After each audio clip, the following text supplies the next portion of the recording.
신명기 18장이고요. 6절, 7절 말씀이죠. 이거 말씀입니다. 레위 사람은 이스라엘의 온 땅 어느 성읍에 살든지 그에게 간절한 소원이 있어서 살던 곳을 떠난다 하더라도 그가 주님께서 택하신 곳에 이르면 그곳이 어디든지 하나님 앞에 서서 섬기는 다른 모든 레위 사람 형제와 다름없이 주 하나님의 이름으로 직무를 수행할 수 있습니다. 아멘. 레위는 말씀이 기업이다라는 제목이고요. 나의 기업이 뭘까? 이것을 한번 질문하며 오늘 하루를 살아가셨으면 좋겠습니다. 신명기 18장은 레위인에 관한 내용을 또다시 소개하고 있죠. 모세오경을 읽으면서 여러분들이 어려운 것 중에 하나가 뭐냐면 계속 같은 내용이 무한 반복되는 것처럼 반복되고 있다는 거죠. 같은 내용이 반복이 되는데 그 속에 차이가 있고 또 그 속에 전달하려고 하는 메시지의 방향이 저는 분명히 다르다고 저는 생각을 하거든요. 근데 그것을 찾아내는 게 쉬운 일이 아니겠죠. 그래도 그것을 찾아내야 할 책임이 항상 설교자에게는 있다고 생각을 합니다. 똑같은 레위기의 말씀, 레위인에 관한 말씀이 또 소개되고 있는데 본문 내용은 간단하죠. 레위인의 기업이 없다 이렇게 말합니다. 여호와께서 기업이 되신다 이렇게 소개하고 있죠. 당연히 질문해야 되죠. 여호와께서 기업이 되신다라는 말을 우리는 어떻게 이해해야 하는 걸까? 바로 이 단순하지만 이 하나의 질문에서부터 오늘 묵상을 시작하려고 하는 거예요. 1, 2절 말씀을 제가 한번 읽어보면 레위 사람 7사람과 레위의 온 지파는 이스라엘 중에 분깃도 없고 기업도 없을지니 그들은 여호와의 화제물과 그 기업을 먹을 것이라. 그들이 그들의 형제 중에서 기업을 가지지 않을 것은 여호와께서 그들의 기업이 되심이니 그들에게 말씀하신 같으니라. 아멘. 레위는 하나님의 말씀이 기업이 되어야 한다는 거죠.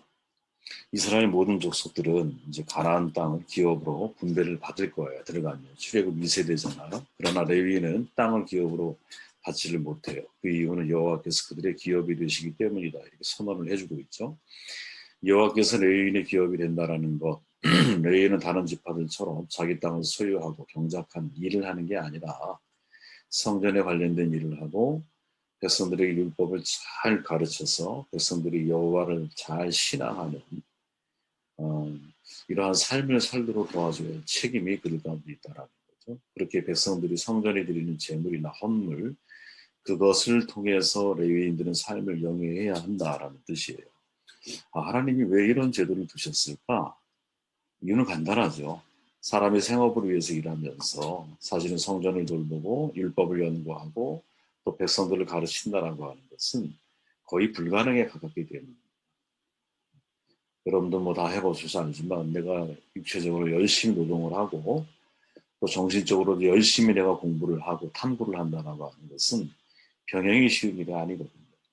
성전과 제사와 율법에 완전히 몰입하는 사람이 누군가는 있어야 된다는 거죠. 그래야 이스라엘 백성의 신앙이 제대로 이제 자리를 잡아갈 수 있다라는 거예요. 우리가 오늘 본문 가운데서 여러분 9절에 보면 이런 말씀이 있죠. 내 하나님 여호와께서 내게 주신 땅에 들어가거든 너는 그 민족들의 가정하는 길을 본받지 말아라. 그의 아들이나 딸을 불가운데로 지나게 하는 자나 점쟁이, 기륭을 말하는 자, 요술하는 자, 무당, 진언자, 신접자, 박수, 초혼자를 너희 가운데 용납하지 말아라.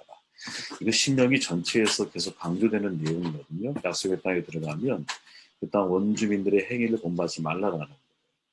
사람은 여러분 보고 듣고 또 내가 함께하는 주변 사람들을 통해서 영향을 받기 마련이거든요. 하나님은 눈에 보이지 않잖아요. 근데 가나안의 우상을 신들은 눈에 보이는 형상을 갖고 있고 또 가나안의 우상을 신을 전파하는 사람들은 특별한 능력을 가지고 있는 것처럼 비춰질 가능성이 너무나 농후한 거죠. 근데 성경은 뭐라고 말해요? 그들의 가정하는 길을 본받지 말아라. 그럼 가정하는 길을 본받지 않으면 어떻게 해야 될까요? 그건 상대적으로 하나님을 아는 지식이 내가 깊어져야 되는 거예요. 눈에 보이는 형상을 가지고 신을 말할 때 눈에 보이는 형상이 신이 아니야 라고 말해줄 수 있는 하나님을 정말 아는 사람들의 이야기가 필요한 거거든요. 하나님의 마음을 전해주는 사람이 있어야 되거든요. 그래서 하나님의 율법을 통해서 하나님을 사랑하는 자리에까지 사람들을 이끌어줄 수 있는 도우미가 필요한 거거든요. 제사의 영적인 의미가 무엇인지를 사람들에게 알려줄 수 있는 사람들이 필요한 것이고요. 왜 저 우상을 멀리해야 하고 우상을 배척해야 하는지를 그 시대의 시대상과 시대를 바르게 해석해 줄 수 있는 사람이 필요한 거거든요. 어떤 것이 진리이고 어떤 것이 거짓인지를 알아야 영도를 분별해야 할 수 있을 거 아니에요. 누군가는 하나님의 말씀을 깊이 연구하고 묵상해서 이 하나님의 신앙을 제대로 전달해 주는 사람이 있어야 되는 거거든요. 하나님의 마음을 알려주는 사람이 있어야 한다는 거죠. 우리 부모가 자식을 키우지만 내가 모든 것을 다 해줄 수 있는 게 아니잖아요. 여러분 자식이 그 음악을 잘해요. 내가 음악을 애들한테 가르쳐 줄 수 있습니까? 전문가를 붙여야 되는 게 맞는 거죠. 지금 레위인들이 이스라엘 백성들의 입장에서는 그들을 승리할 수 있는 삶, 진정한 승리의 신앙인이 되기 위해서 반드시 준비되어져야 할 마치 멘토이고 코치 역할을 해줘야 할 중요한 영적인 지도자다라는 거죠. 생각해 보십시오, 여러분. 진언자, 신접자, 초혼자 앞에 있는 내용 다 띄고 주문을 외우는 사람이에요. 진언자, 신접자, 귀신을 불러서 물어보는 사람이에요. 초혼자, 혼백, 우리의 조상 예를 들어서 혼백에게 물어보는 사람을 가리켜요. 새 번역에 보면 하나님이 이런 사람 너무 미워합니다 이렇게 말하고요.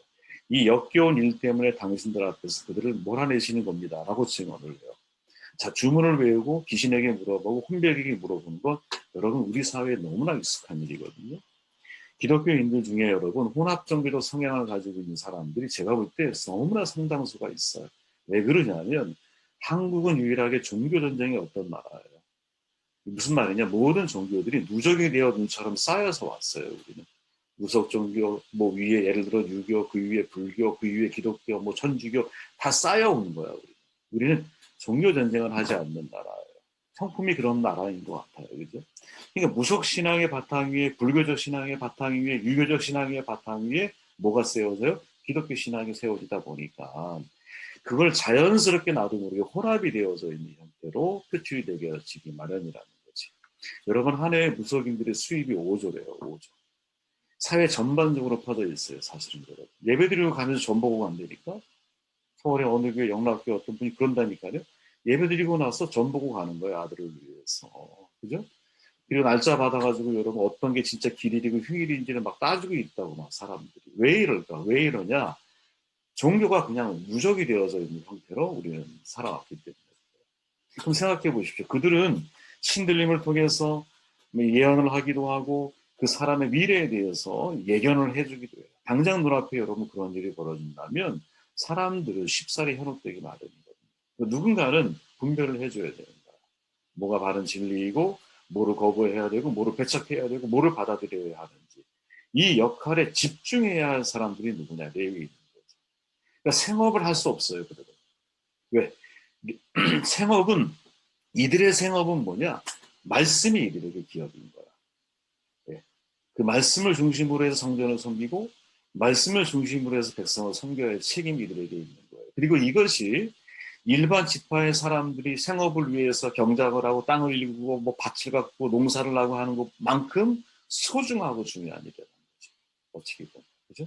왜? 그들의 앞길을 뭐라 할까요? 책임져 줘야 하는 중요한 위치에 있기 때문에 그런 거죠. 6, 7절 말씀을 다시 읽어볼게요. 오늘의 본문이었죠. 여러분 누구나 한번 읽어보시고 내용은 간단한 거예요. 장소를 옮겨도 레윈이다 이런 말이에요. 저는 여러분 레윈이요. 가져야 할 중요한 의식 가운데 하나가 뭐냐. 레윈은 특권층이 아니에요. 오히려 사회적인 약자층에 서 있어야 되고 약자층이라고 성경은 우리에게 선언해주고 있어요. 이거 착각하면 안 돼요. 교회 개혁을 주장하는 사람들 중에 여러분 레위인의 적용에 대해서 몇 가지 의문을 제기해요. 레위인은 오늘날 목사와 연결이 될까? 과연 오늘날의 목사를 가리키는 걸까? 아니면 폭넓게 그리스도인 전부를 가리키는 걸까? 여러 다른 의견들이 있어요. 크게 두 종류의 다른 의견이 있는데 레위인과 제사장들을 목사의 직분과 연결을 해서 주의 종이라고 자꾸 말하는 거죠. 특별한 의미를 거기에 부여하는 거야. 그러니까 주의 종이라고 표현할 때 강조점은 뭐냐면 목사직을 특권 계급으로 이해하는 베이스가 깔려 있어요. 그래서 근데 여러분 목사는 특권층이 아니거든요. 절대로 그냥 내가 영적으로 자부심을 갖는 것하고 여러분 내가 특별하다라고 하는 의식을 갖는 것하고 같은 말이 아니에요. 계급적인 개념에서 특권의 의식을 가지면 목사는 그때부터 위험해진다고 저는 봐요. 반대로 목사는 레인이 아니다라고 주장도 있어요. 이것도 100% 옳은 것은 아니라고 봐요. 왜 그러냐면 목회자가 살아가는 삶은 레인의 삶과 너무나 비슷한 면이 많거든요. 역할적인 면에서. 특권의식이나 계급의식을 빼버리면 목사가 기도와 말씀에 전무해서 함께하는 모든 지체들의 신앙을 섬기고 돕는 것은 잘못된 일이 아니에요. 그 마땅히 그에게 주어져 있는 책임이에요. 그죠? 신약 시대인 지금은 모든 신자가 제사장이기 때문에 목사라는 직분을 없애야 한다 이렇게 말하는 사람도 있어요. 이런 사람도 있어요, 여러분.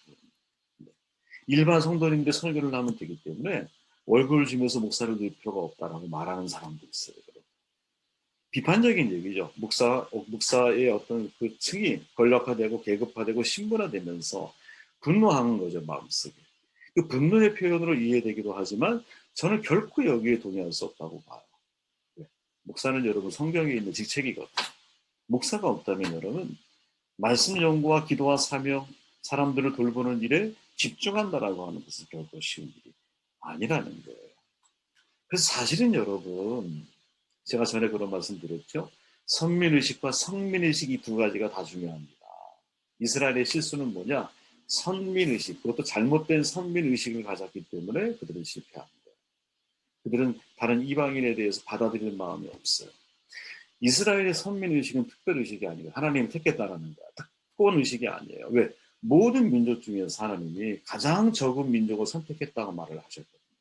그러니까 선민의식은 하향성을 지향하게 만드는 거예요. 원래 제대로 된 선민의식을 가지고 있다면 나는 가장 미약한 데 하나님이 나를 들어서 당신의 제사장 나로 삼으셨기 때문에 내가 상향적인 인간이 되려고 하는 게 아니라 더 낮아지려고 애를 쓸 수밖에 없는 거지. 왜? 가장 미약한 나를 선택하셨으니까. 이게 선민의식이거든요. 진짜. 성민의식은 뭐냐? 하나님 한 분만을 위한 구별된 삶이에요. 가나안은 여러분 힘으로 정복하는 게 아니라 그랬죠. 거룩함으로 정복을 하는 거예요. 거룩한 성민의식을 가지고 정복하는 거예요. 여러분들이 하는 모든 사역은 여러분 힘, 돈, 권력 가지고 하는 게 아니에요. 그 자리에서 여러분들이 얼마나 깨끗한 그릇으로 하나님 앞에 붙들어 있느냐. 이게 사역의 성패를 결정하는 거예요. 여러분.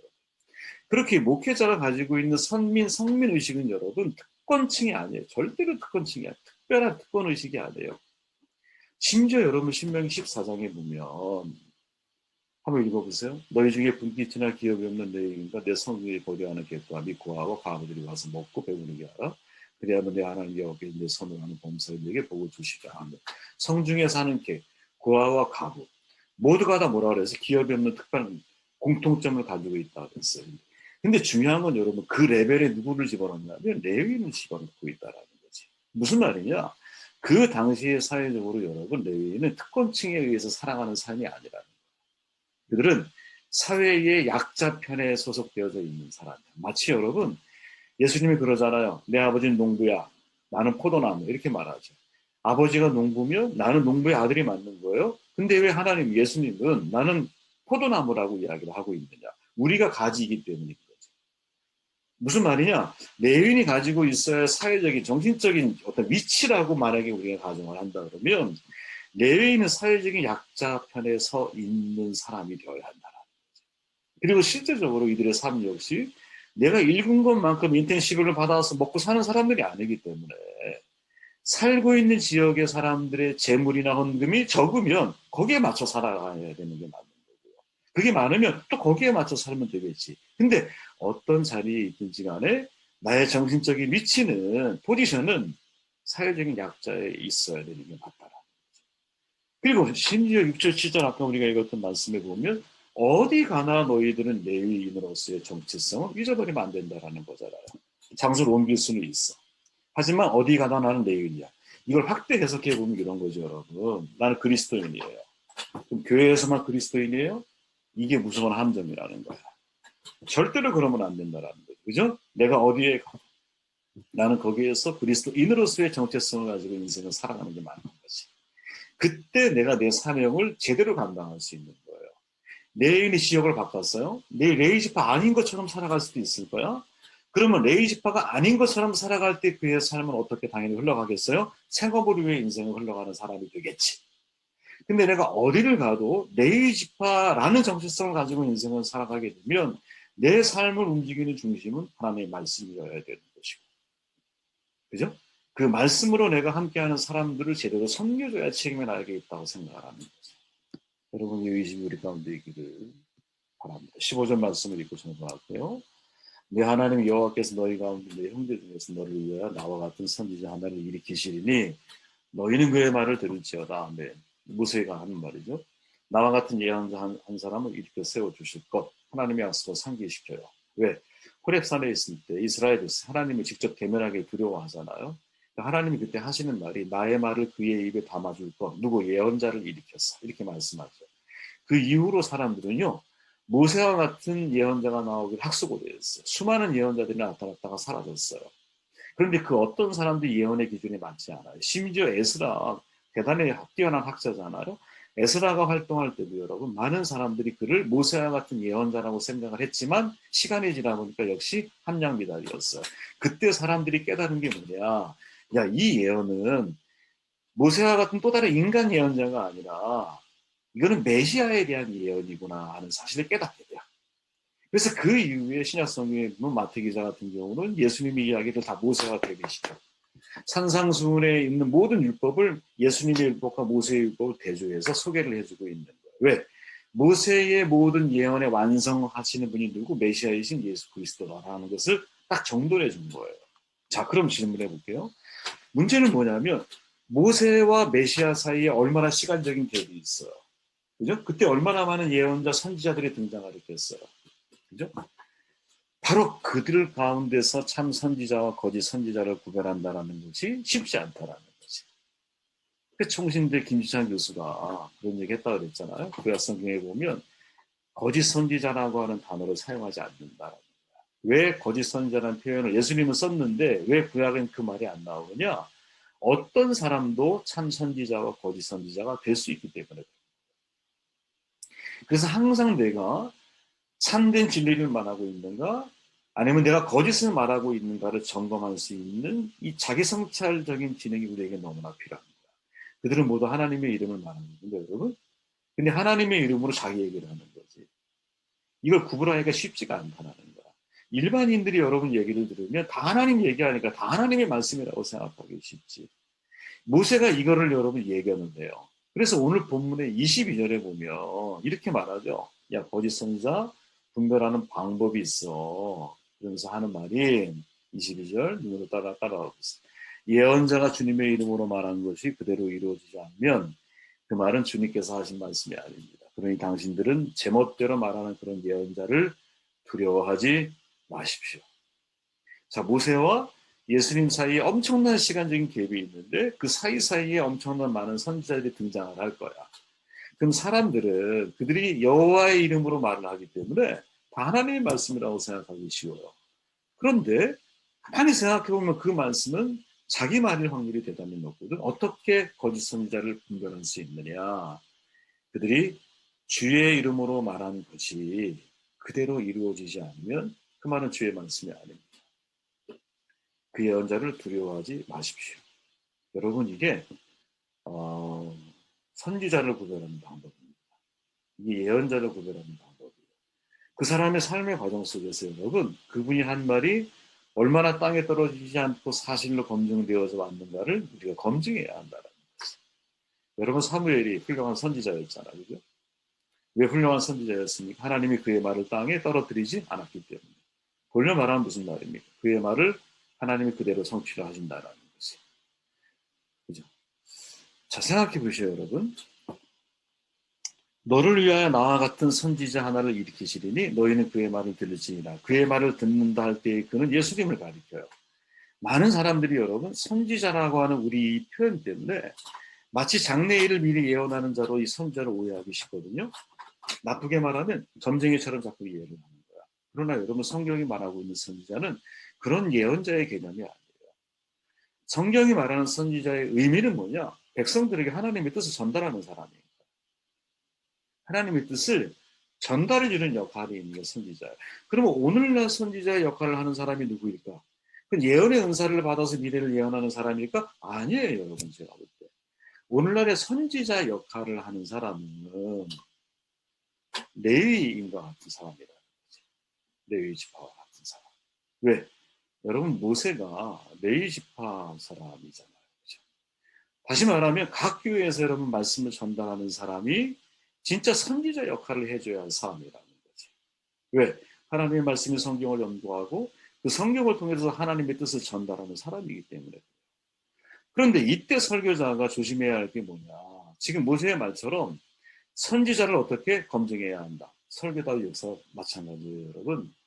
설교자도 설교를 검증해야 돼요.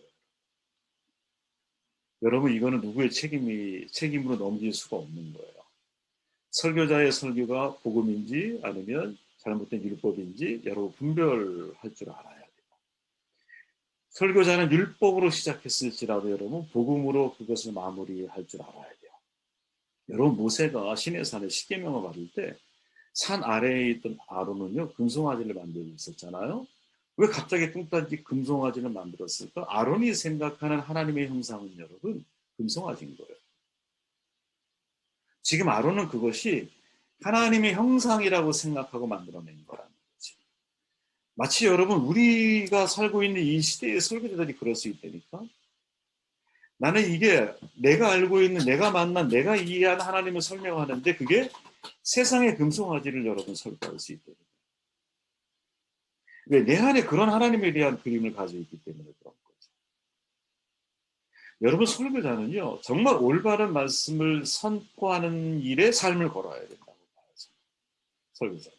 그 반대로 설교를 듣는 사람은 여러분 어떤 것이 진짜 바른 설교이고 바른 메시지인지를 분별하는 일에 목숨을 걸어야 되는 거예요. 왜냐하면 끊임없이 여러분 나쁜 물을 주면 나무는 죽는다니까. 끊임없이 나쁜 물을 주면. 여러분 아무리 좋은 녹용도 여러분 화초에 녹용을 줘보세요. 화초가 죽는다니까. 적합한 물이 아닌 거야.